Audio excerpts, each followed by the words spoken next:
दोस्तों जय हिंद। मैं हूं आपका दोस्त रवि शुक्ला। आज जैसा कि शीर्षक से आपको पता है, भारतीय मीडिया का और भारतीय पत्रकारिता का जो असली चेहरा है, हम उस असली चेहरे पर बात करने के लिए आए हैं।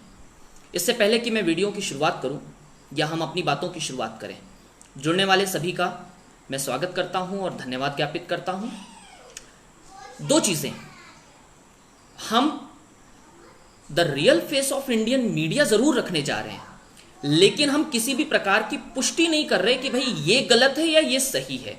हम किसी प्रकार की वकालत करने के लिए नहीं आए हैं। और आप दावे के साथ मैं कह रहा हूं कि अगले जितने मिनट आप मुझे सुनेंगे, मैं किसी भी एक भी चैनल का नाम नहीं लूंगा और किसी भी एक भी पत्रकार का नाम नहीं लूंगा। हम केवल बात करेंगे वर्तमान पत्रकारिता की। जुड़ते हैं, बिना समय गवाए मैं शुरुआत करता हूं। 14 तारीख रविवार का दिन था। 14 तारीख रविवार का दिन था। दोपहर के 3 बज रहे थे। हमारा फेसबुक लाइव था, हम उसकी तैयारी में व्यस्त थे। अचानक मुझे किसी का फोन आया और मैं टीवी चैनल ऑन करता हूं। देश का 34 वर्ष का युवा अभिनेता सुशांत सिंह राजपूत आत्महत्या करके अपनी जान गंवा देता है। उसके पीछे की कारण और वजह किसी प्रकार से किसी को नहीं पता।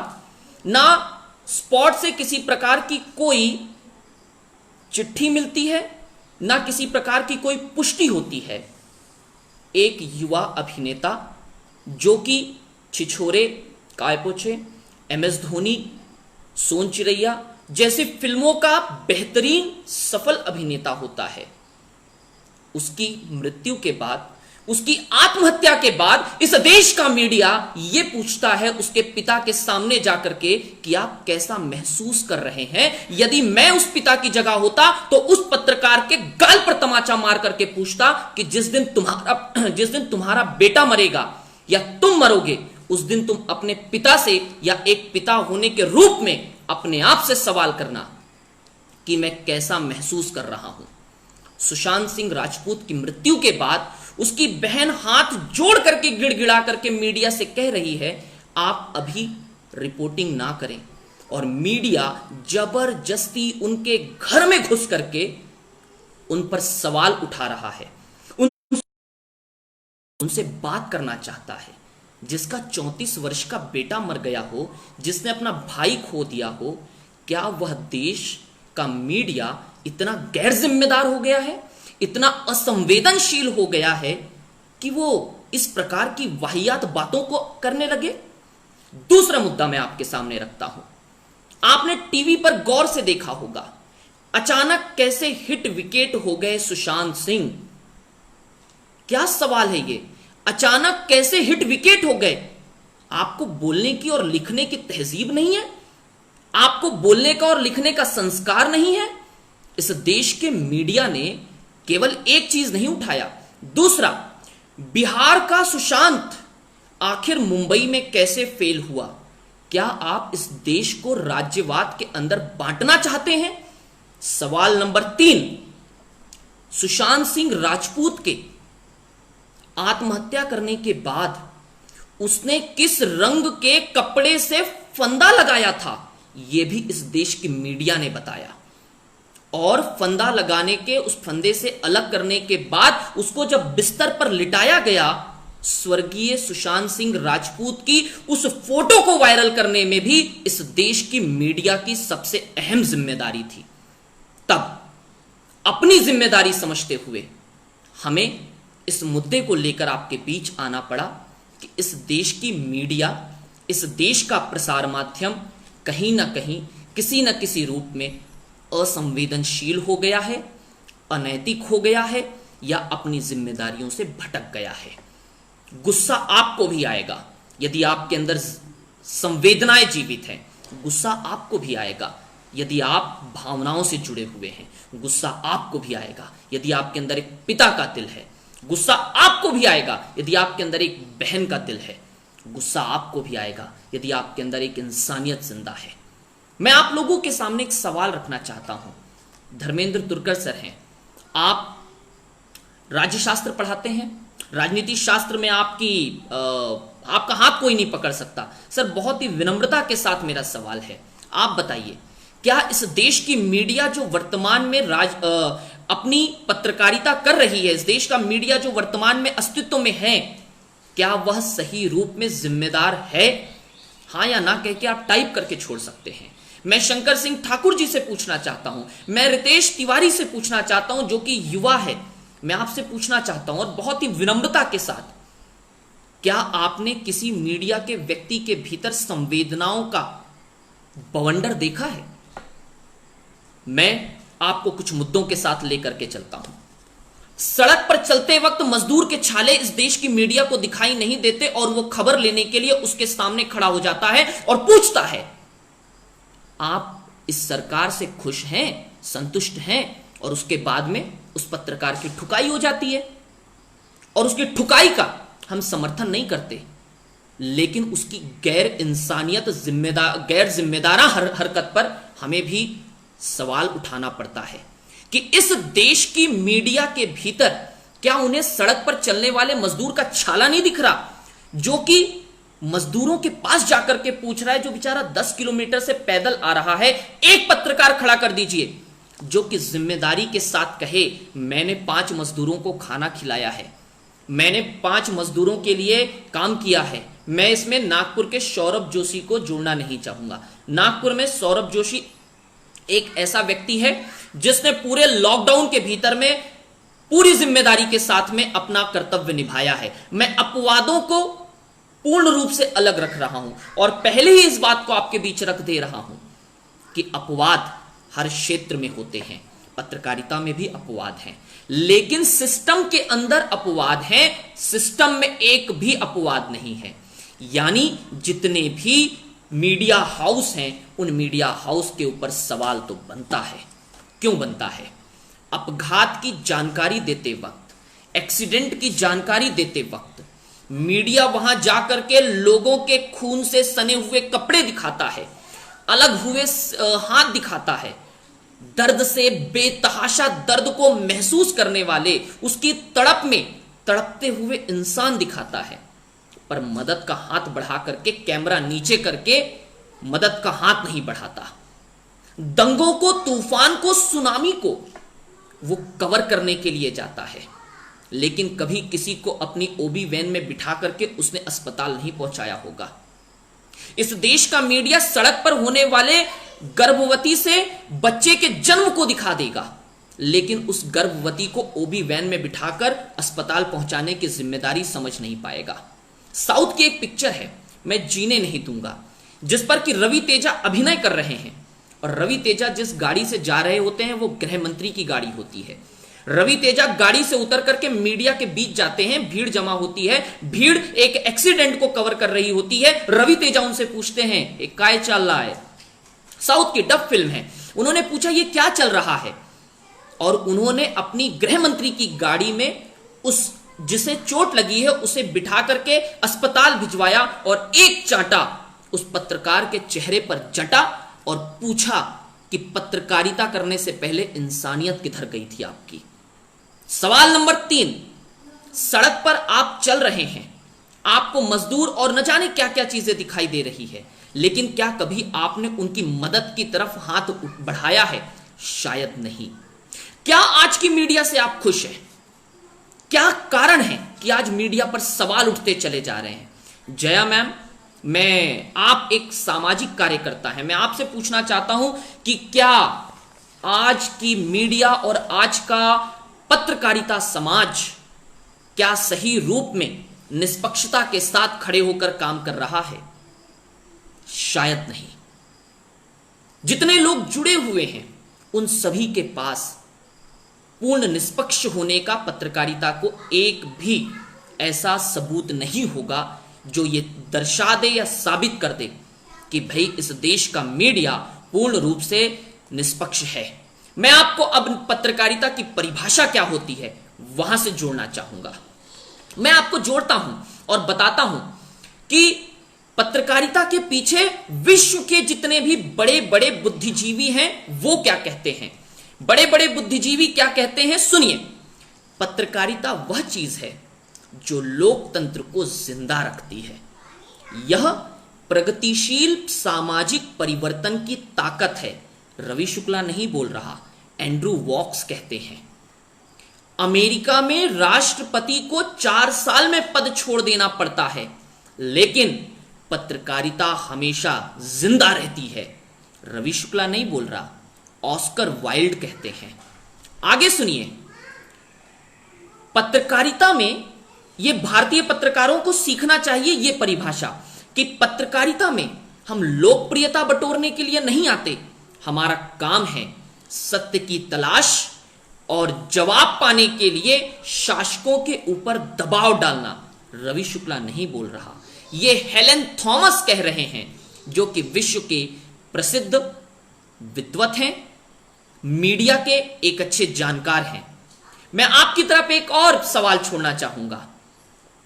पत्रकारिता का मुख्य काम है लोकहित की महत्वपूर्ण जानकारी जुटाना और उस जानकारी को संदर्भ के साथ इस तरह प्रस्तुत करना कि समाज में मनुष्य की स्थिति सुधर सके। अगेन रवि शुक्ला नहीं बोल रहा, जोशुआ ओपनहाइमर कह रहे हैं। और एक अंतिम बात, इसकी परिभाषा कोट करते वक्त, लोकतंत्र की सफलता या विफलता, ध्यान से सुनिएगा, जितने लोग सुन रहे हैं, धर्मेंद्र सर मैं आपको डेडिकेट कर रहा हूं और कोट करते हुए कहना चाहता हूं, क्योंकि आप राजनीति शास्त्र पढ़ाते हैं। मैं आपके लिए स्पेशली आपके माध्यम से यह बात रख रहा हूं, लोकतंत्र की सफलता और विफलता उसकी पत्रकारिता पर निर्भर करती है। अगेन रवि शुक्ला नहीं बोल रहा, स्कॉट पेली बोल रहे हैं। मैंने जितने भी आपके सामने ये परिभाषाएं रखी हैं, ये परिभाषाएं मेरी अपनी मन गढ़ंत नहीं है। इनको रिसर्च करने के बाद, तैयारी करने के बाद हमने आपके सामने लाया है। और इन परिभाषाओं के आधार पर हम और आप पूर्ण जिम्मेदारी के साथ कह सकते हैं कि इस देश की मीडिया, इस देश का प्रसार माध्यम हमें वो दिखाता है जो वो दिखाना चाहता है। इस देश का मीडिया, इस देश का प्रसार माध्यम हमें वो नहीं दिखाता जो उन्हें दिखाना चाहिए। मैं जिम्मेदारी के साथ कोट कर रहा हूं, हमें वो दिखाया जा रहा है जो वो दिखाना चाहते हैं, हमें वो दिखाया नहीं जा रहा जो उन्हें दिखाना चाहिए।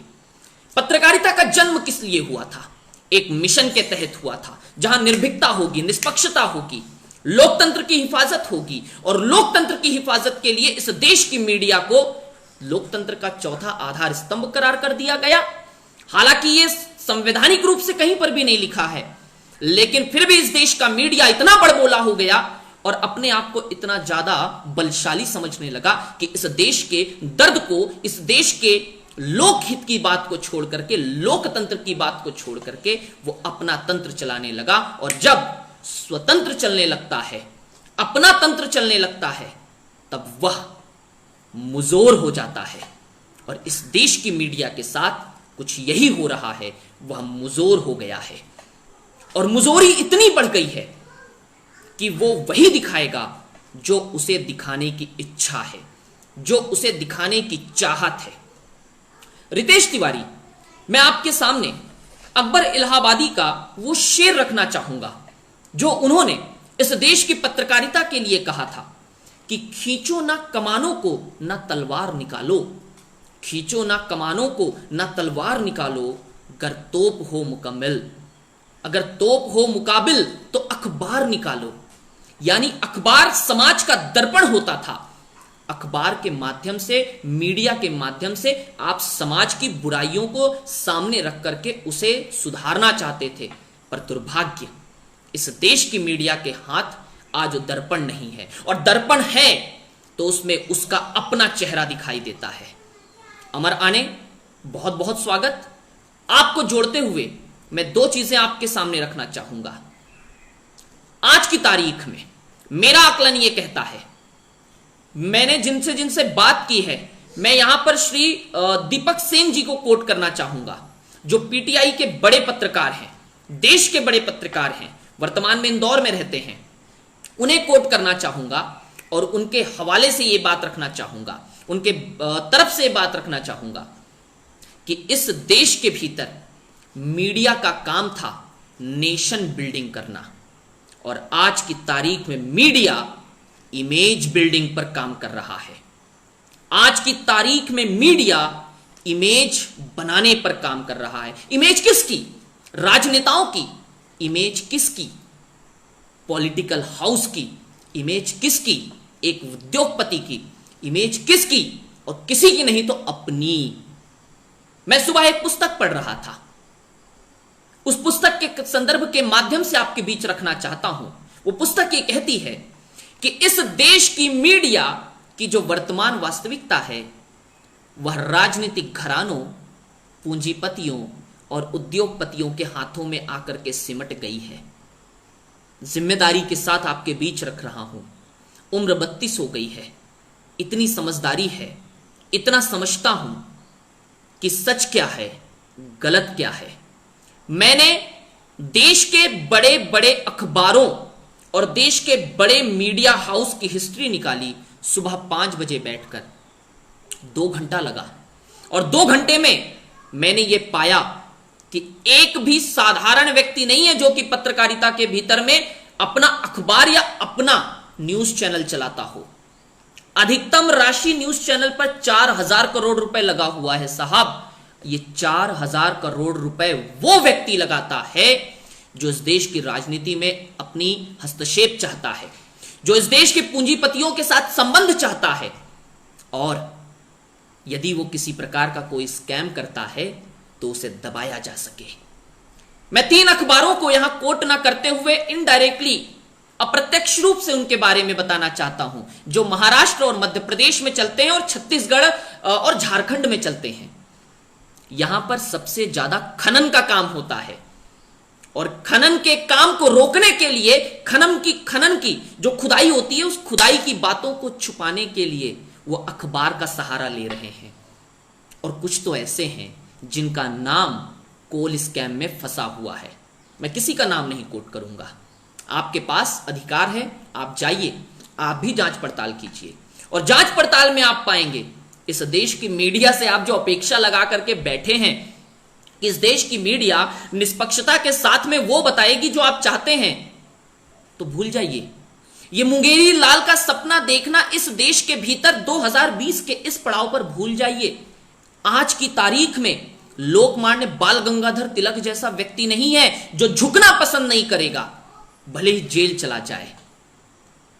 जो कि गणेश शंकर विद्यार्थी जैसा नहीं है जो पत्रकार है और सांप्रदायिक दंगों में अपनी जान खो देता है। महावीर प्रसाद द्विवेदी जैसा व्यक्ति नहीं है जो रेलवे की लगी लगाई नौकरी छोड़ करके पत्रकारिता करने आता है। मैं इन्हीं का नाम कोट इसलिए कर रहा हूं क्योंकि ये एक इंस्टीट्यूशन थे, ये एक संस्था थे। मैं आज के किसी पत्रकार का नाम कोट नहीं करूंगा, और मैं ये नहीं कहना चाह उसके माध्यम से ये ना निकल जाए कि हम इसको सपोर्ट कर रहे हैं और इसको सपोर्ट नहीं कर रहे हैं। मैं आपको आगे लेकर के आता हूं। आज के वर्तमान पत्रकारों के बारे में मैंने सुशांत सिंह राजपूत का उदाहरण इसलिए रखा क्योंकि सुशांत सिंह राजपूत से मुझे श्रीदेवी तक पहुंचना था, फिर श्रीदेवी से मुझे इस देश की ब्रेकिंग न्यूज तक आना है, और ब्रेकिंग न्यूज से मुझे ले जाना है आपको स्टिंग ऑपरेशन तक। पूरी तैयारी के साथ बैठा हूं सर। बिना तैयारी के तो बोलने का जोखिम हम नहीं उठाते। धर्मेंद्र तुरकर सर से हमने सीखा है कि जब भी कहीं बोलने जाओ तो तैयारी आपके पास जरूर होना चाहिए। वो दोस्त भी हैं, बड़े भाई भी हैं, और एक अच्छी चीज है कि वो हमारे मार्गदर्शक भी हैं। मैं आपके सामने 2 चीजें रखना चाहता हूं। सुशांत सिंह राजपूत को आपने सुन लिया, श्रीदेवी के बारे में सुनते हैं। मेरे पास में फोटोज हैं, पूर्ण रूप से फोटोज हैं, लेकिन मैं नहीं दिखाना चाहता। लेकिन श्रीदेवी की मृत्यु के बाद इस देश की मीडिया के चैनल्स पर क्या हुआ मैं बताता हूं।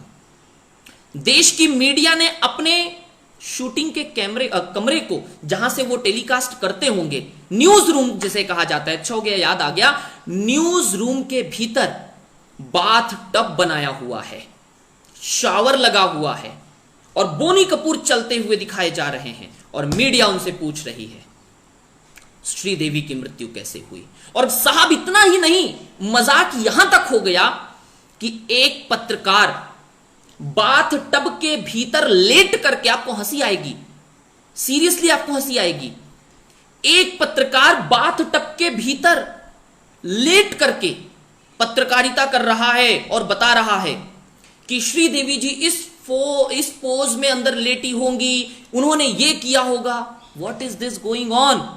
ये क्या चल रहा है भाई? हंगामा, तमाशा, मजाक बना करके रखा हुआ है आपने।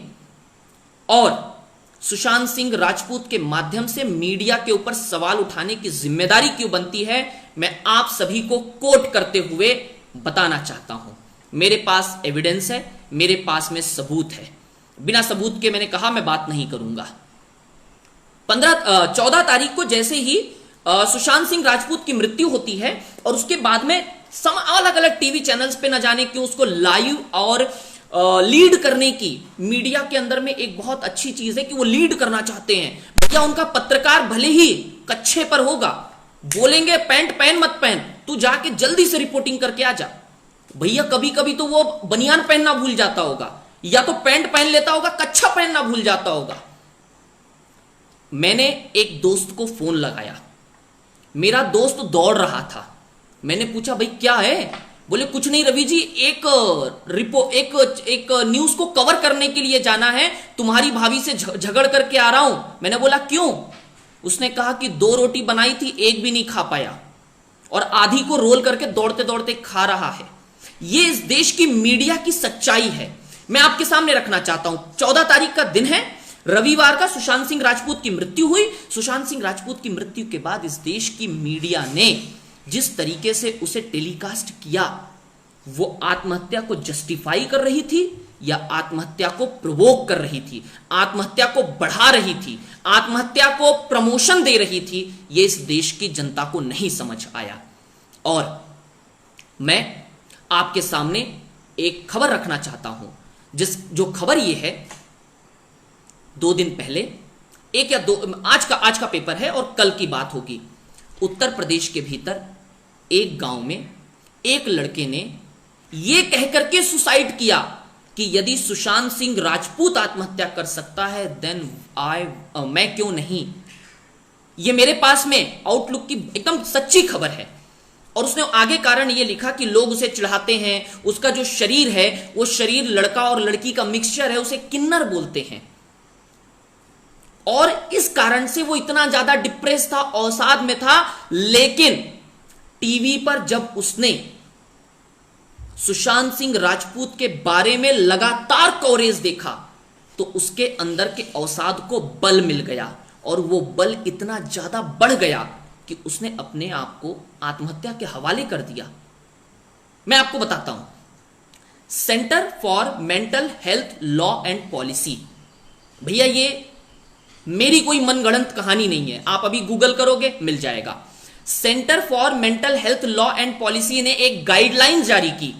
वह गाइडलाइन 7 पॉइंट्स की है और उन 7 पॉइंट्स के भीतर में क्या रखा गया है, रितेश, धर्मेंद्र सर, शंकर जी, मैं आप लोगों से चाहूंगा कि आप भविष्य में इसे चल करके जरूर लोगों के सामने बताइए कि भाई ये क्या है। जी सौम्य जी, 1 question from my side, please आप अपना सवाल रख सकते हैं। विभा जी बहुत बहुत धन्यवाद। सुप्रीता मैम, इससे पहले कि आप किसी कारणवश चले जाएं, मैं आपके सामने रखना चाहूंगा, देश की मीडिया भारत और चाइना के रिश्तों को लेकर के, आपके पति जो हैं, हमारे जो सर हैं, हमारे जो जीजा जी हैं मान लीजिए, यदि वो फोर्स में हैं और इस देश की मीडिया भारत और चीन के विवाद को लेकर के जिस तरीके से पत्रकारिता कर रही है, क्या आप खुश हैं उससे? मैं अभी इस लाइव वीडियो से पहले एक चैनल पर देख रहा था, get out China, get out China ये टाइटल है और नीचे में चाइना के 2 फोन कंपनी का उसको स्पॉन्सरशिप है। ऊपर लिखा हुआ है गेट आउट चाइना और नीचे स्पॉन्सर्ड बाय विवा, sponsored by so and so mobile company, और वो दोनों मोबाइल कंपनी चाइना की है। सर क्या है ये? अब इतना तो मैं समझ सकता हूं कि इस देश की मीडिया को कुछ तो समझदारी होनी चाहिए। भैया आप एक चैनल लीड कर रहे हो, लीड एंकर हो, और लीड एंकर बनकर के आप इतनी बड़ी मूर्खता कर सकते हो? ये तो बहुत ही ज्यादा है, ये तो बहुत ही ज्यादा दुर्भाग्यपूर्ण है कि आप गेट आउट चाइना बोल रहे हो और नीचे चाइना की कंपनी का प्रोडक्ट आप स्पॉन्सर्ड करवा रहे हो। अरे भाई स्पॉन्सर्ड कहीं और कर लो, किसने रोका? मैं आपको साथ वो जो मुद्दे हैं वो जुड़वाता हूं।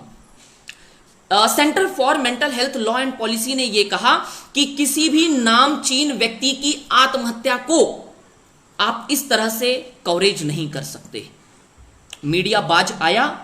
नहीं आया। उन्होंने कहा पहले पन्ने पर आप इसे नहीं छाप सकते।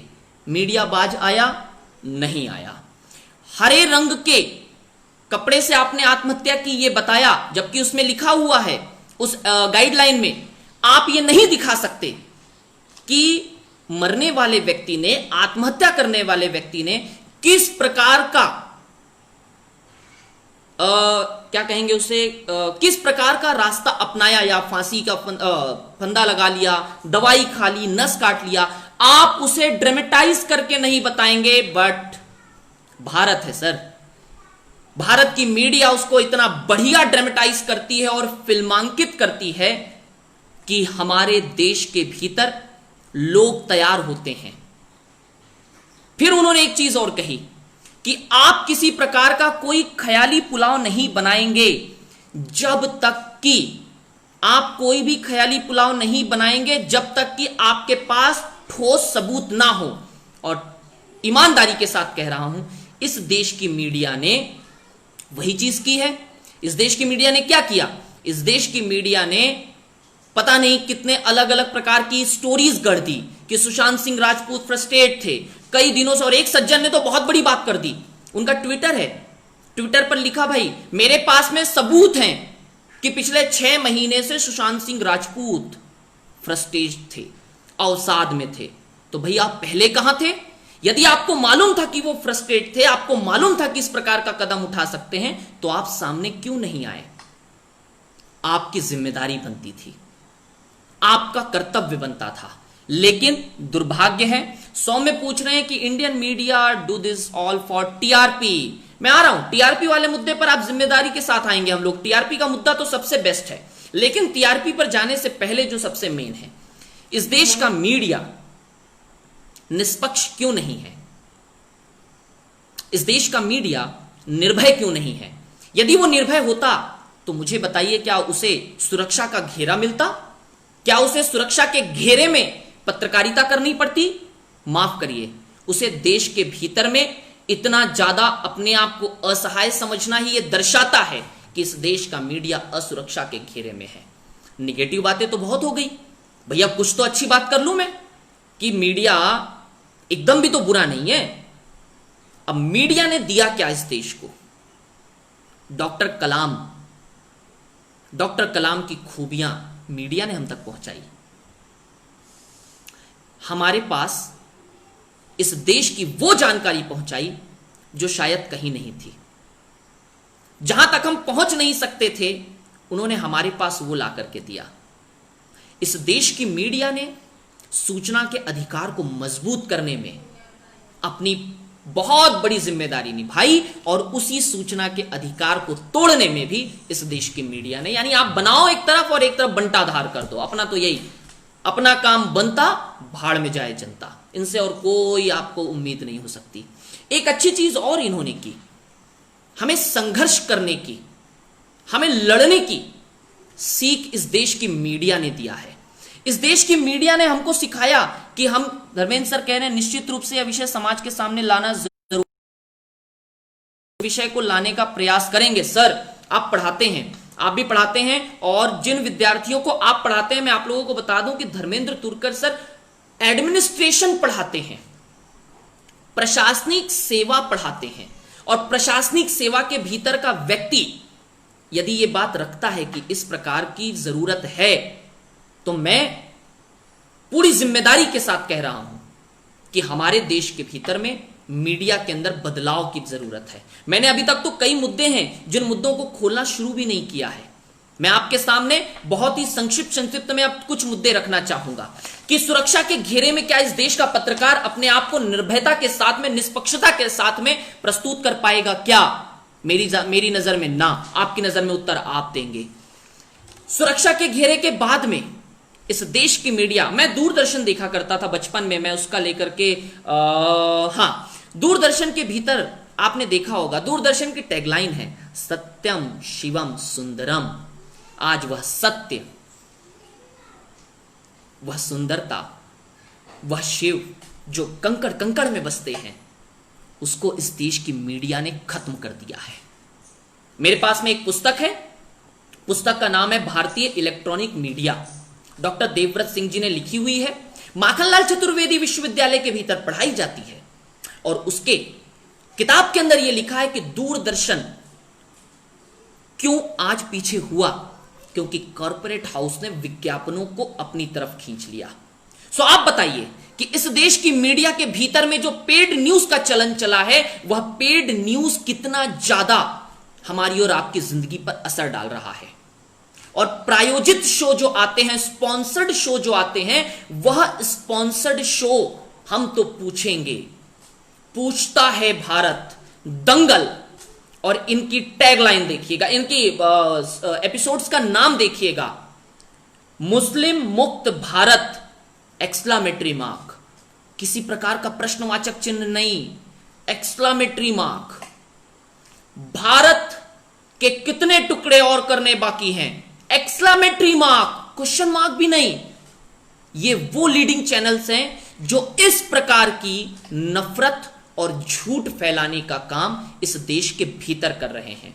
सर, खबरें तो सास और बहू और मोहल्ले के लोग भी फैला दिया करते थे, लेकिन कम से कम वो इतने तो जिम्मेदार थे कि किसी के साथ किसी का गलत ना हो। पर इस देश की मीडिया, यदि आप पैसा दोगे तो आपके वो चरण पूजेंगे, लेकिन आप यदि पेड न्यूज नहीं कर सकते। मैं जोड़ना चाहूंगा, और अब सौम्य का प्रश्न लेते हैं, टीआरपी के पीछे इस देश का मीडिया कितना पागल है। मैंने आपको पहला उदाहरण दिया था, मेरा दोस्त दीपक सर आ गए हैं, दीपक सेन जी को फिर से कोट करना चाहूंगा।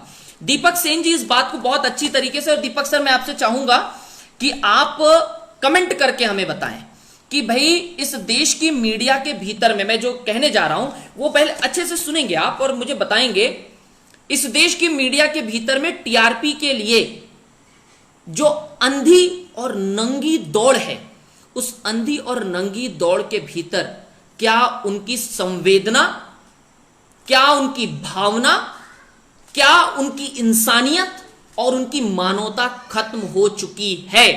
आप मुझे उत्तर देंगे हां या ना में, उससे ज्यादा नहीं।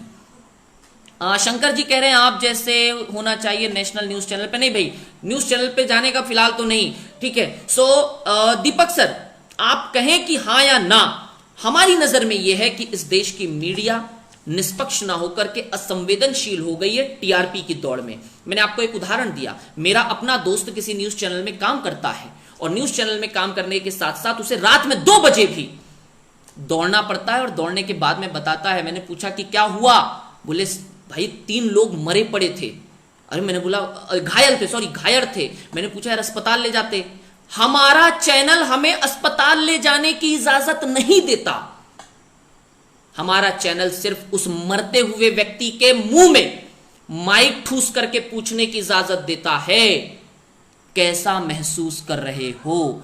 जैसा कि सुशांत सिंह राजपूत के पिता, जो इस बात को अच्छी तरह से पचा भी नहीं पाए थे कि उनका 34 वर्ष का बेटा मर गया है, बेहोश हो रहे थे, और के सिंह के मुंह में माइक ठूस करके एक पत्रकार पूछता है, सर कैसा महसूस कर रहे हो। यह असंवेदनशीलता नहीं तो क्या है, यह अमानवता नहीं तो और क्या है। हमारी वर्तमान मीडिया के पास में, हमारी वर्तमान किशोर कह रहे हैं बिल्कुल सही, अमरदीप जी कह रहे हैं आपकी बात एकदम सही है। यदि आपको बात सही लगती है तो मैं आपसे जिम्मेदारी से चाहूंगा सिर्फ एक व्यक्ति तक ये बात पहुंचा दें। एक व्यक्ति तक भी 5 पहुंची तो मुझे लगेगा कि हाँ भाई सही रूप में हम लोगों तक सही चीज पहुंचा रहे हैं। ज्यादा दूर नहीं ले जाऊंगा, 20 दिन पीछे, 20 दिन पीछे जाइए। एक चैनल है, उस चैनल पर एक भारत का रिप्रेजेंटेटिव बैठा है मिस्टर बिट्टा, और दूसरी तरफ में पाकिस्तान का रिप्रेजेंटेटिव बैठा है, और बीच में उस चैनल का मालिक कम प्रवक्ता of so and so party and come anchor बैठा है, और वो दोनों के बीच में अपने स्टूडियो से लड़ाई लड़वा रहा है। मिस्टर बिट्टा जैसा सुलझा हुआ व्यक्ति तो अपने कमरे से उसे भाला दिखा रहा है, और वो वहां से भाला दिखा रहा है, ये यहां से पाकिस्तान मुर्दाबाद बोल रहा है, और वो वहां से, भाई ये क्या है? ये तमाशा नहीं तो क्या है? आप पत्रकार हैं, जिम्मेदार हैं, आपको चिल्लाने का अधिकार नहीं है। आपके सामने हम कुछ लाइव डिबेट्स की चर्चा करना चाहते हैं।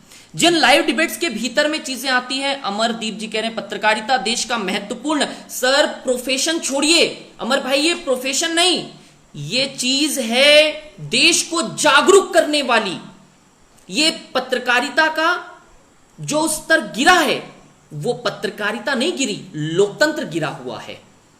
जो चैनल हमारे सामने प्रस्तुत करता है उसी के कारण व्हाट्सएप पे अपने दोस्तों से लड़ाई होती है, फेसबुक पर हमारे दोस्तों से लड़ाई होती है। ये जो भक्त और चमचे नाम के शब्द आए हैं, ये कहां से आए हैं? इन लोगों ने पैदा किया है। मेरे घर के पड़ोस में रहने वाला सलीम मेरा अच्छा दोस्त है, उसकी मां को मैं अम्मी बोलता हूं। मेरी कक्षा में पढ़ने वाला आलिम मेरा दोस्त है, मैं उसे अम्मी बोलता हूं। मेरी कक्षा में पढ़ने वाला जुबेर मेरा दोस्त है, मैं उसकी मां को अम्मी बोलता हूं। वो मेरे घर में आकर के मां बोलता है। हम लोग साथ में क्रिकेट खेलकर बढ़े हैं, साथ में हम लोगों ने चीजों को देखा है। पर हिंदू और मुसलमान को किसने बांटा? जमात के नाम पर। मैं आपको भाषा से जोड़ना चाहूंगा। एक चैनल है, उस चैनल पर एक खबर चलती है कि गुरुद्वारे के भीतर में लोग फंसे हैं और मस्जिद के भीतर में लोग छिपे हैं। ये क्या भाषा है? आप दोनों इंसान हैं, दोनों अपने अपने धार्मिक स्थलों पर हैं। एक को आप फंसा हुआ बताते हैं, एक को आप छिपा हुआ बताते हैं। क्यों दूर जाते हो? कल का एक है, उन्होंने ख्वाजा मैं नाम भूल रहा हूं, उनके लिए उन्होंने जो बुरा भला कहा, वो भी चिल्ला चिल्ला कर पत्रकारिता करता है। ये जितनी भी चीजें हैं, ये इस देश की पत्रकारिता के साथ में सौरभ कुमार दुबे आ गए हैं। वो किसी एक एंकर को बोलेंगे ये बहुत अच्छा है, रवि शुक्ला बोलेगा ये अच्छा है, किशोर बोलेगा वो अच्छा है। दरअसल ये केवल अपनी दुकान चला रहे हैं, और इनकी दुकान में फंसता कौन है? हम और आप। लड़ता कौन है? हम और आप। सौरभ भाई, आपसे एक कमेंट चाहूंगा, हां या ना में। जब मैं छोटा था तो मुझे बचपन में मेरे बड़े पिताजी ने बोला, भाषा सुधारना है तो दूरदर्शन देखो, न्यूज चैनल देखो, अखबार पढ़ो। मैं एमए में पहले वर्ष में जब एडमिशन लिया नागपुर विश्वविद्यालय के हिंदी विभाग में, डॉक्टर वीना दाड़े मैडम ने पहली कक्षा में मुझसे पूछा, अखबार क्यों पढ़ते हो? मैंने कहा भाषा सुधारने के लिए। उनका सवाल था, क्या आपको लगता है कि भाषा अखबार को, आज के अखबार को पढ़ने से भाषा सुधरती है? अब वो सवाल था या एक्सक्लेमेटरी मार्क के साथ स्टेटमेंट था? रवि डोंट नोस, हम नहीं जानते भाई। पर हमें यह मालूम था कि अखबार पढ़ के और न्यूज चैनल देख करके हमारी भाषा सुधरेगी। क्या आज के न्यूज चैनल को देख करके आपकी भाषा में सुधार होगा या आपकी भाषा बिगड़ेगी? आप लोग बता सकते हैं, हां या ना करके सिर्फ इतना बोल दीजिए कि भाई हमारी भाषा सुधरेगी या हमारी भाषा बिगड़ेगी। ये आपके ऊपर में है, ये मैं नहीं कहता। लेकिन हां, सतीश सर आ गए हैं। सतीश जी बहुत अच्छे डॉक्टर हैं, डेंटिस्ट हैं, मैं डेंटिस्ट हैं या एमबीबीएस हैं। मैं उनसे पूछना चाहता हूं कि सर, सतीश जी, मेरा सवाल आपको है, जब आपके पास कोई पेशेंट आता है तो आप उस पेशेंट को किस प्रकार से ट्रीट करते हैं? यकीनन उसकी पूरी तरह से तफ्तीश करेंगे, देखेंगे भैया इसको कहां दर्द है। पर इस देश की मीडिया क्या इस देश के दर्द को पहचान पाने में सफल हुआ है। नो डाउट, अन्ना के आंदोलन को सफल किसने किया? देश की मीडिया ने किया। जेपी आंदोलन को किसने सफल किया? उस वक्त की पत्रकारिता ने किया। देश की आजादी में मीडिया का योगदान था। पर आज देश को पतन की तरफ ले जाने का, गर्त में डालने का काम भी इस देश की मीडिया का है। न जाने कितने सारे उदाहरण और एग्जाम्पल आपके सामने आएंगे, लेकिन एक एग्जाम्पल मैं देना नहीं भूलूंगा भाई। एक चैनल है, जो चैनल 2005 में खुला। मैं चैनल का नाम नहीं लूंगा। मैंने सुबह सबसे पहले कहा था कि मैं किसी भी चैनल का नाम नहीं लूंगा और किसी भी पत्रकार का नाम नहीं लूंगा। और आपको ईमानदारी से बताऊं, पिछले जितने मिनट से मैं बोल रहा हूं, मैंने एक भी चैनल और एक भी मीडिया हाउस का जिक्र तक नहीं किया। पर हां, मैं आपके लिए एक चीज जरूर रखना चाहूंगा। 2005 में चैनल खुलता है और चैनल के साथ में चैनल की टैगलाइन होती है, देश बदलना है तो चैनल बदलो। देश बदलना है तो चैनल बदलो। भाई मैंने चैनल बदला, देश बदला क्या? आप मुझे बताओगे। उसकी एक और टैगलाइन थी, देश बदलना है तो चैनल बदलो तो था। उसके बाद में दूसरे चैनल की टैगलाइन है, सबसे आगे। कितना आगे है मुझे नहीं पता भाई। ये चैनल का अमरदीप ने नाम लिखा है, मैं चैनल का नाम नहीं लूंगा, लेकिन पूछता है भारत प्रोग्राम में। हाँ बिल्कुल, जो चिल्लाया है वो चिल्लाना कहां था? आज जब सड़क पर मजदूर था। मैं अब जिम्मेदारी के साथ में अपनी बात रखूंगा। ये जितनी बातें थी, ये सारी बातें मैं शॉर्ट में रखूंगा, लेकिन आखिरी में अपनी बात जरूर रखूंगा। कुछ टैगलाइंस देखिए। सबसे तेज, putting news first, profit from it, be the first to know the world news leader, ये है एक्सपीरियंस ट्रूथ फर्स्ट। ये जितनी चीजें लिखी हैं, इनकी सारी टैगलाइन को उठा करके डस्टबिन के कचरे के डब्बे में फेंक दो। सिर्फ एक टैगलाइन इसमें से अच्छी है, जिसको इस मीडिया हाउस ने बर्बाद कर दिया है, और वो टैगलाइन है सत्यम शिवम सुंदरम। और इस सत्यम शिवम सुंदरम की टैगलाइन को कॉरपोरेट हाउस खा गया, पूंजीवादी खा गया, और राजनीतिक घरानों के मीडिया के जो लोग हैं उन लोगों ने खा लिया। इस देश की मीडिया के ऊपर में जब पहले सवाल उठता था, तब वो जवाबदेही थी। आज इस देश की मीडिया के ऊपर जब सवाल उठता है, भाई आप रवि शुक्ला से सवाल पूछोगे, आप सौरभ दुबे से सवाल पूछोगे, आप किशोर काटोले से सवाल पूछोगे, आप सतीश जी से सवाल पूछोगे, पर मीडिया से सवाल पूछेगा कौन? किसी को नहीं पता। यदि आप मीडिया के ऊपर में सवाल पूछोगे तो स्वघोषित वामपंथी और स्वघोषित राष्ट्रवादी लोग आपको जीने नहीं देंगे। ये इस देश की मीडिया की सच्चाई है। राजनीति के साथ में सामंजस्य स्थापित करना, सत्ता के साथ में चलना। मैं आज एक जो किताब सुबह पढ़ रहा था, उस किताब में कोट किया है कि 2014 से पहले जो अभी हमारे जो वर्तमान प्रधानमंत्री हैं, उनको पानी पी पी करके ये देश का मीडिया कोसता था। और आज वस्तु स्थिति आपके सामने है। मैं कुछ नहीं बोलूंगा, वरना फिर आप बोलोगे कि बोलता है। मैं कुछ नहीं बोलूंगा। मैंने कहा मैं राजनीति पर एक भी टिप्पणी नहीं करूंगा और मीडिया के नाम नहीं लूंगा, लेकिन हां, बातें जरूर रखूंगा। जब 2014 के पहले इतने सारे भ्रष्टाचार खुले, तो आपको राजनीतिक पार्टी ने अधिकार दिया था, भाई आप पूछो। नेता जवाबदेही होते थे, आप पूछते थे, आप वो छापते थे, वो कुछ भी पूछ सकते थे। क्या आज इस देश का पत्रकार स्वतंत्र है? क्या आज इस देश का पत्रकार अपने तरीके से न्यूज़ों को, खबरों को चला सकता है? या उस पर किसी एक हाउस का, मीडिया हाउस का, राजनीतिक नहीं, मीडिया हाउस का दबदबा है? भैया तो आपला माणूस आहे, त्याची न्यूज छापू नको, त्याची न्यूज चालवू नको। वो अपना मानुस है, अपना इंसान है, अपना वाला है। यही चक्कर में वो अपने अपने बन गए और सड़क पर, फेसबुक पर, व्हाट्सएप पर हम और आप जात पात में लड़ने लगे। मैं आपको जोड़ना चाहूंगा इस देश की मीडिया के साथ में, जो वहां पर एंकर बैठते हैं। मैं इस वीडियो से पहले 5 डिबेट यूट्यूब पर सुनकर आ रहा हूं, जैसे ही विपक्ष का नेता बोलना शुरू करता है यार, उसको बोलने देने से पहले वो एंकर बीच में टोक देता है। यानी ऐसा लगता है कि ये सत्ता पक्ष का या किसी राजनीतिक पार्टी का खुद प्रवक्ता बनकर के बैठा हुआ है, और वही लोग, वही राजनीतिक पार्टियां या सत्ता उसे सुरक्षा मुहैया कराती है, उसे किसी क्रिकेट संघ का अध्यक्ष बना देती है। मैं दो सवाल सर बड़ी विनम्रता के साथ रखना चाहता हूं। बड़ा गरीब लड़का हूं, मुझे समझता नहीं है चीजें, मैं बहुत गरीब हूं। मेरे पास में सर पता है पैसा नहीं है लोन भरने के लिए। मैंने राष्ट्रपति को चिट्ठी लिखी थी, लेकिन मेरी गरीबी में बताना चाहता हूं आपको कि मैं एक चैनल खोलना चाहता हूं। सर चैनल नहीं खोल पा रहा हूं, पता है क्यों? 1000 करोड़ रुपए के ऊपर की राशि लगती है। तो एक साधारण सा सरल पत्रकार जिसकी तनख्वाह मुश्किल से 1 लाख, 2 लाख, 5 लाख होगी, इतना बड़ा चैनल का मालिक कैसे हो गया? एक पत्रकार एक चैनल का मालिक कैसे हो जाता है? यह इस देश को पूछना चाहिए, इस देश की जनता को पूछना चाहिए, समाचार चैनल के दरवाजे पर खड़े होकर के पूछना चाहिए। और जो विज्ञापन देते हैं उन सभी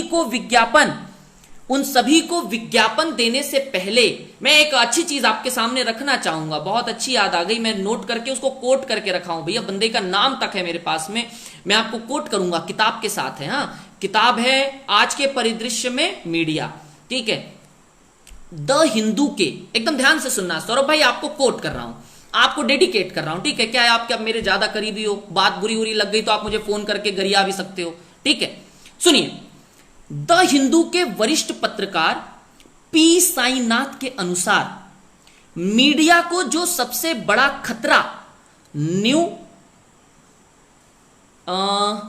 माफ करिए मैं गलत लाइन में चला गया। हां, मीडिया को जो सबसे बड़ा खतरा है वो आज के व्यापारिक पूंजीपति घरानों से है, जो कि मीडिया समूह को बिजनेस हाउस में बदल रहे हैं। रवि शुक्ला नहीं बोल रहा, ये द हिंदू के वरिष्ठ पत्रकार, मेरे पास स्क्रीनशॉट है, आप मांगोगे मैं भेज दूंगा। उन्होंने क्या कहा? आज का मीडिया कॉरपोरेट, राजनीतिक दल और पूंजीपतियों के हाथों का चमचा बनकर के रह गया है। आज का मीडिया पूर्ण रूप से जो जितने भी मीडिया हाउस हैं वो केवल और केवल या तो किसी विचारधारा से ग्रसित हैं, या तो किसी प्रकार से कुछ पूंजीपतियों के। और मैंने आपको पहले कहा, आप अभी भी गूगल कर लीजिए सर, या मैं कुछ नंबर भेज दूंगा, उन नंबरों पे फोन करिए। जितने भी अखबारों के मालिक हैं, जितने भी समाचार चैनलों के मालिक हैं, वो पत्रकार नहीं है सर, वो कॉरपोरेट हाउस के बिजनेसमैन हैं। अब वो क्यों समाचार चैनल चलाना चाहते हैं मैं नहीं जानता, समाज सेवा करना चाहते हैं मैं नहीं जानता। वैसे भी हमारे देश में समाज सेवा करने के लिए बहुत कुछ है। एक सज्जन थे, फला पार्टी में थे, समाज सेवा करने का इतना बड़ा चस्का लगा कि पार्टी बदलनी पड़ गई। यानी वहां पर उनको लोग पकड़ के बोल रहे थे, ए समाज सेवा करूं नहीं रे बाबा, उनको वहां समाज सेवा नहीं करने दे रहे थे, यहां पे उनको करने मिल रहा। और समाज सेवा इतनी हो रही है कि पूरा का पूरा स्टेट सुधर गया। यानी हमारे देश के भीतर में आप समाज सेवा करने के लिए, और पत्रकारिता का जो उद्देश्य था, एक मिशन था, और वो मिशन क्या था मैं वो भी आपके सामने रखना चाहूंगा। मिशन ये था कि इस देश की सामाजिक आर्थिक नीतियों को आप लोगों के सामने ला सकें। देश आजाद हुआ 1947 में। देश जब आजाद हुआ तब जो भी उस वक्त के प्रधानमंत्री थे पंडित नेहरू जी और उनकी कमेटी, उन्होंने एक चर्चा की। मैं ये भी किसी किताब के हवाले से बोल रहा हूं। उन्होंने एक चर्चा की और चर्चा का मुद्दा यह था कि इस देश की मीडिया का क्या है, आखिर मीडिया की आजादी का क्या होगा। तब उन्होंने कहा, आजादी के संघर्ष में, मैं नेहरू को सपोर्ट नहीं कर रहा, हां मैं सिर्फ आपको कोट कर रहा हूं, नहीं तो बोलोगे ये वो पार्टी वाला है रे बाबा, ऐसा नहीं। हां, अपन सीधा सीधा बात करते, ठीक है? मैं पिछली बार एक सेमिनार में गया, वहां भैया उस बोले तुम इस पार्टी को मानते हो क्या? मतलब पागल है भाई, जूते पिड़वाएगा। किसी पार्टी को नहीं मानते अपन निर्भय होकर, निर्भयता के साथ में, निष्पक्षता के साथ में बात करते हैं। पक्ष की भी बात करेंगे, विपक्ष की भी बात करेंगे। तुम भी गलत बोलोगे तो हम तुम्हारी भी बात करेंगे, और तुम सही हो तो यार तारीफ भी करेंगे। सिंपल सा यार, अच्छी बात करो तारीफ भी करने आएंगे। पर जो इस देश का मीडिया कर रहा है, पंडित नेहरू ने कहा कि जिसने इस देश की आजादी के भीतर अपने आप को पूर्ण रूप से झोंक दिया इस देश की आजादी में, जिसका विशेष योगदान था, हमें उसे दरकिनार नहीं करना चाहिए। यानी पंडित नेहरू का यह कोट कहीं ना कहीं सही था। लेकिन क्या 1947 के बाद पिछले 7 दशकों में इस देश की मीडिया ने अपनी जिम्मेदारी को समझा है? शायद नहीं। और समझ लेती तो सुशांत सिंह राजपूत के किस फंदे से बंदे ने उसका रंग बताने की क्या जरूरत थी। इनका बस चलता तो कच्छा उतार के देख लेते, पहना था कि नहीं पहना था, पैंट उतार के देखते कच्छा भी पहना था कि नहीं पहना था। ये बनियान में बनियान का रंग वो कंपनी भी ले आते, रूपा की पहनी थी कि नहीं पहनी थी। और मेरे जैसा बंदा बोलता इसने रूपा की पहनी थी तो रूपा ने क्या पहनी थी भाई। तो इस देश की मीडिया के सामने हमें आज ये सवाल रखना बहुत ज्यादा जरूरी है कि अजम यही मीडिया है, भारत की सरकार बनाती है। गजब तरुण भाई, हमारा तरुण जो है ना बड़ा छोटा सा है लेकिन बड़ा ही नटखट है। अब तरुण भाई की बात को लेते हैं। इस देश की मीडिया, मैं अच्छा हो गया तरुण ने मुझे याद दिला दिया, ठीक है। मेरे ख्याल से ऑलमोस्ट सारे मुद्दे तो हम रख चुके हैं, मुद्दे बहुत हैं यार। इस देश की मीडिया पे बात करने के लिए घंटों कम पड़ जाएंगे, लेकिन अभी आपका ज्यादा समय ना लें। इससे बेहतर है कि इस देश की मीडिया ने सरकार बनाने की मुहिम कब से शुरू की, मैं नहीं बताना चाहता, आप खुद समझदार हैं। लेकिन लोगों के दिमाग में एक प्रकार का माहौल तैयार करना, एक विचारधारा के प्रति उनको मोड़ना, एक विचारधारा उनके दिमाग में पैदा करना, ये इस देश की मीडिया ने किया है।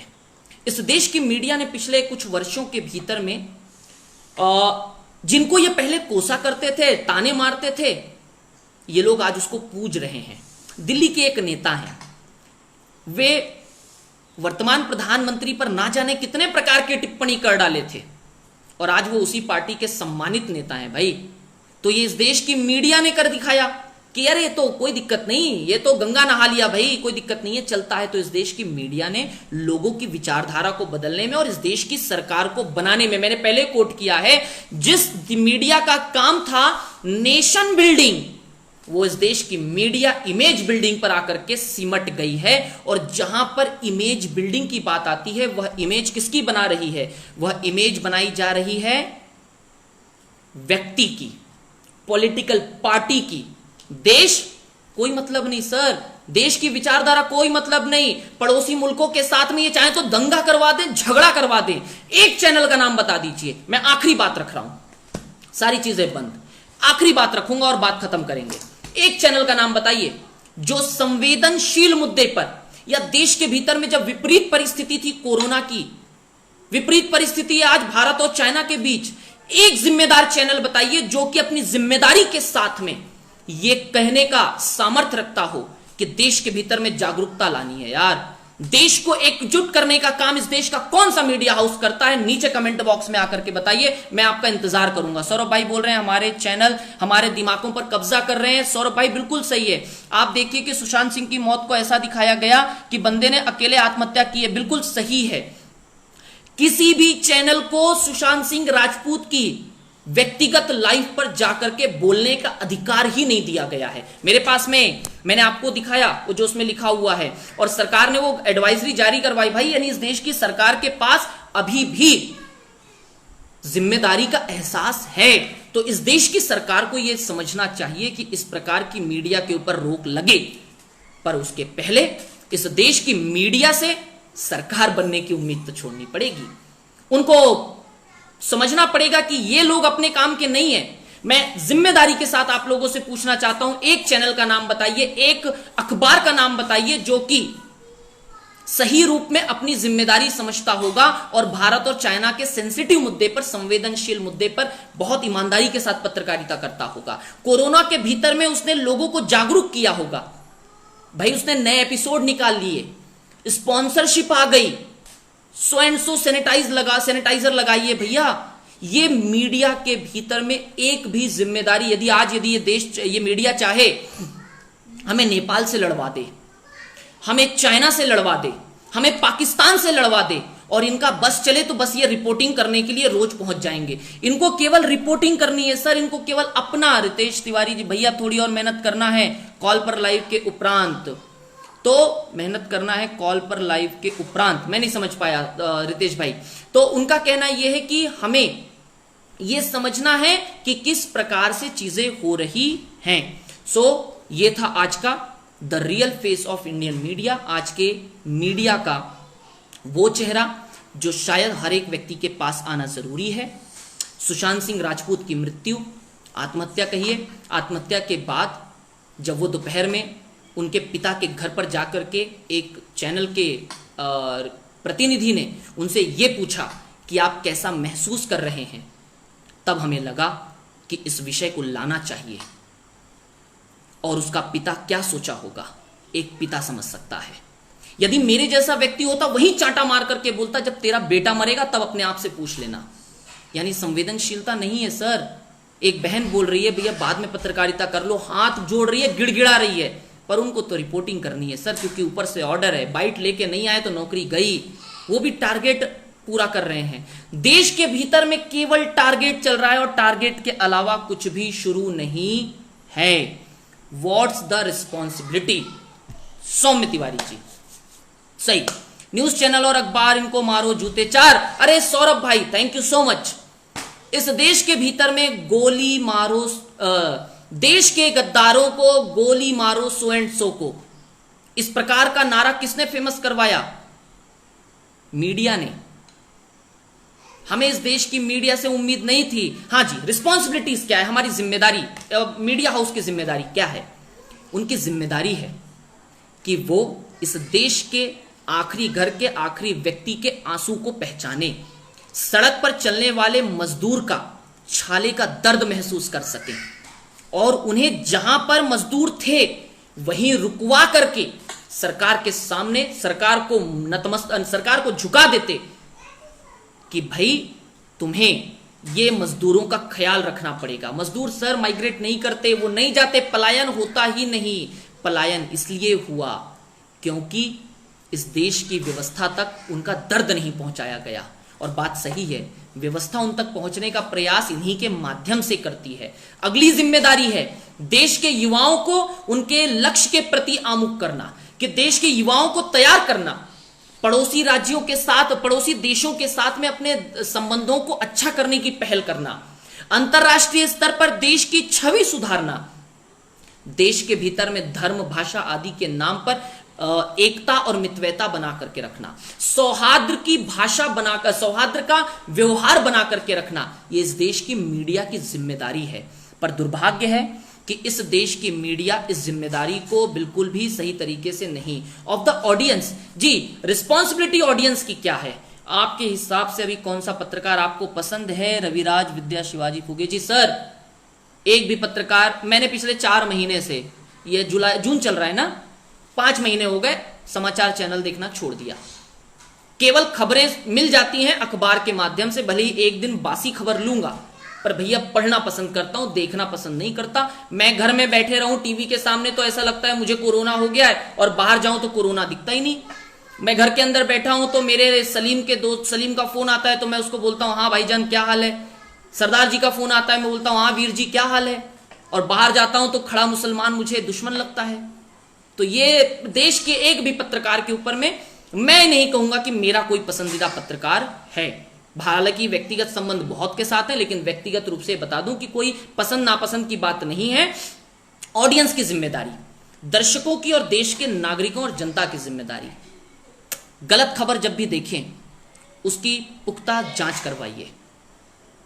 आप गलत खबरों को प्रसारित और प्रचारित ना करें। व्हाट्सएप पर गलत खबरों को ना भेजें। फेसबुक पर फेक न्यूज के लिए दोस्तों और बाकी के साथ में ना लड़ें। और जो चैनल आपको पसंद आता है उसकी आइडियोलॉजी आप अपने घर वालों पर और दोस्तों पर ना थोपें। आप पसंद करते हो, आपका पर्सनल चॉइस है यार, लेकिन दूसरों को थोपना ये गलत है। और सबसे मेन चीज, इस देश की मीडिया जो दिखा रही है वही सही है। इस बात को अपने दिमाग में मत बिठाइए। ये मेरी दर्शकों से, जितने सुन रहे हैं, जो बाद में सुनेंगे, उन लोगों के सामने दरख्वास्त है।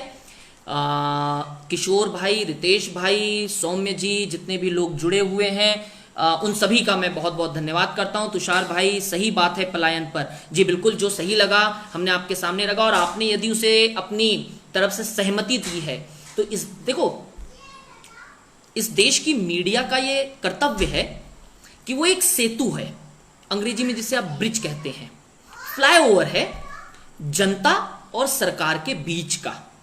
उसका काम यह है कि वो जनता की दर्द को, जनता की बात को सिस्टम तक पहुंचाए, व्यवस्था तक पहुंचाए।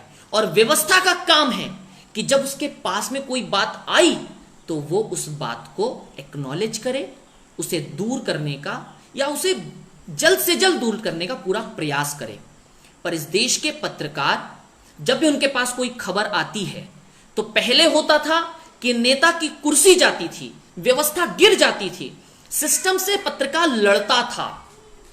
टू बी वेरी कॉन्फिडेंट, मैं ईमानदारी के साथ कहना चाहता हूं, आज का पत्रकार लड़ता नहीं है, आज का पत्रकार सेट हो जाता है। भैया मेरे पास आपकी न्यूज आई है, छापूं कि नहीं? बोले नहीं भाई छापना नहीं, तो ठीक है मेरा लिफाफा भिजवा दो। ये इस देश के कुछ पत्रकार में अपवाद हैं, हर जगह पहले बता चुका हूं, ठीक। सो ये बात रही कि हमें गलत अफवाहों को अपनी तरफ से प्रसारित और प्रचारित नहीं करना है। व्हाट्सएप पर गलत संदेश मत भेजिए। ये मीडिया की जिम्मेदारी केवल उनके ऊपर नहीं है सर। यदि आप चाइना के प्रोडक्ट को इस्तेमाल ना करके ये दर्शा सकते हैं कि इस देश के अंदर यूनिटी है, तो मीडिया को सुधारना आपकी अपनी जिम्मेदारी है। यदि घर का लड़का बिगड़ जाता है तो पूरा घर एक साथ खड़ा होकर के उसको सुधारता है। हमारी अपनी जिम्मेदारी है, देश के 135 करोड़ लोगों की जिम्मेदारी है कि वो इस देश की मीडिया को सुधारने का काम करे। बाइकआउट कर दो यार, देखना बंद कर दो। जिस दिन टीआरपी गिरेगी खुद सुधर जाएंगे। हमें सुधारना और इन्हें उठाना दोनों आना चाहिए। जो सही कर रहा है समर्थन करो, जो सही नहीं है उसका पूर्ण रूप से विरोध होना चाहिए। 1 घंटा 10 मिनट हो चुका है, आप लोगों ने 1 घंटा 5 मिनट हो चुका है, आप लोगों ने अपना समय दिया। लोकशाही का चौथा आधार स्तंभ, इस पर बोलो। तुषार जी, सबसे पहली शेम ऑन इंडियन मीडिया। यश दस्तूर जी, बात तो सही है, शेम ऑन इंडियन मीडिया। पर जहां तक है कि शेम करने की बजाय हमारा भी उसमें योगदान है। इस देश की मीडिया जो दिखाती है वो वही दिखाती है जो हम घर में बैठ के देखना चाहते हैं। हमें मसाला पसंद है सर, हम देखेंगे, वो जो दिखाएगा हम देखेंगे। सर तुषार जी, पहली चीज मैं क्लियर कर दूं कि एक पीटीआई के पत्रकार से मैंने पूछा कि क्या इस देश का चौथा आधार स्तंभ इस देश का मीडिया है, तो संवैधानिक रूप से नहीं है। वह केवल बोला गया है और बोल करके उसे ऐसा चढ़ा दिया जैसे नहीं होता है घर में एक लड़के को आपने खूब चढ़ा दिया, अरे क्या लड़का है, क्या पढ़ाई करता है, क्या संस्कारी, और वही बिगड़ जाता है। हमारे मीडिया के साथ कुछ वैसा ही हुआ है। इससे ज्यादा बोलना मुझे लगता है मूर्खता होगी, क्योंकि लोकशाही लोकतंत्र को, हाँ एक चीज मैंने जरूर कोट किया था, मैं जाने से पहले और कोट कर दूंगा, लोकतंत्र की सफलता या विफलता उसकी पत्रकारिता पर निर्भर करती है। ये आप अच्छी तरह से ध्यान रखें। ये रवि शुक्ला नहीं, स्कॉट पेली बोल रहे हैं। विश्व के जो बेहतरीन पत्रकार और शिक्षाविद हैं पत्रकारिता के, उन सभी के बहुत सारे मुद्दों को पढ़ने के बाद ये वीडियो की। इस वीडियो में सारी बातें आपको पसंद आएगी, मैं ऐसा नहीं कहता। जो पसंद आती है उसे आगे बढ़ा दें, और जो बात आपको ऐसा लगता है कि ये गलत है, मैंने जानबूझ करके आप पे थोपी है, तो यार सर आपको 2 कान दिए हैं, एक से सुन लो दूसरे से निकाल दो।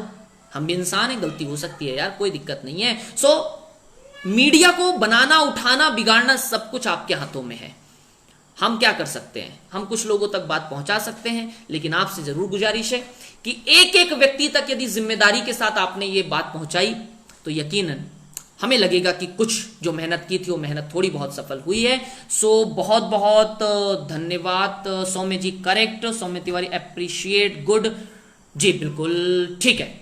सो आप लोग यदि पेशेंस के साथ सुनना चाहेंगे तो मेरे पास बोलने के लिए बहुत कुछ है, लेकिन मुझे लगता है कि जो लोग किशोर, रितेश काफी देर से सुन रहे हैं, उनके पास उनका समय का मुझे कद्र करना चाहिए और किसी भी चीज की अति नहीं होनी चाहिए।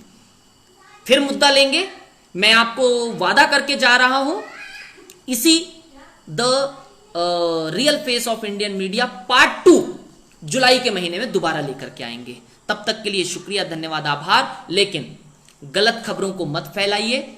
सुशांत सिंह जैसे जो कलाकार हैं उनके अच्छे योगदान को देखो, अच्छी खबरों को देखो, डिस्कवरी देखो, हिस्ट्री देखो, अपने देश का, अपने पूरी दुनिया का इतिहास पता करो यार। किशोर काटोले को आप जो इसके अंदर में है, वो बहुत बढ़िया पर्यावरणविद है, पर्यावरण के ऊपर में दर्जनों जानकारी इकट्ठा करके रखी है। उसने 2 साल पहले ही चैनल का परित्याग कर दिया था, चैनल नहीं देखता, वो डिस्कवरी देखता रहता है मोबाइल में और बाकी चीजों पे, और बेतहाशा उसके पास इतना नॉलेज है कि मैं क्या बताऊं। रितेश तिवारी को ले लो, मुझे नहीं पता वो न्यूज देखता है या नहीं देखता है, पर अथाह सागर है उसके अंदर में ज्ञान का और भंडार का भरा हुआ है यार वो।